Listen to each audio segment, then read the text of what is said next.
Oi, meus amores, hoje eu vou gravar pra vocês um videozinho de acabados, tá? Tô bem atrasada. Eu sei, gente, me perdoe, mas porque é a correria, tá bom?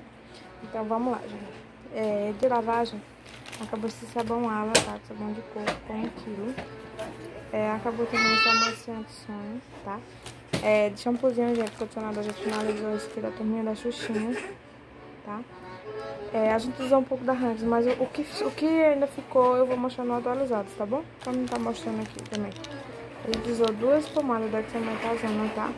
Ela teve uma alergia, então a gente teve que utilizar uma caixinha de cotonetes, tá? De 75 unidades.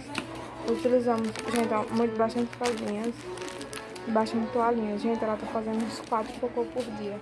Acho que é por conta dos dentes, ela tá com 4 dentinhos, tá nascendo mais. Então, finalizamos 40 unidades da turminha da Feliz. Finalizamos também os piquitus, não estavam atualizados, porém a minha outra menina abriu, então pra não ressecar, eu já utilizei também.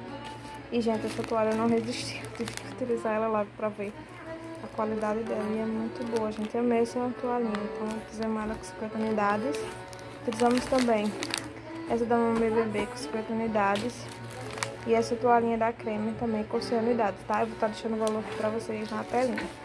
De fraldinha a gente utilizou, gente, essa da Creme com 16 unidades.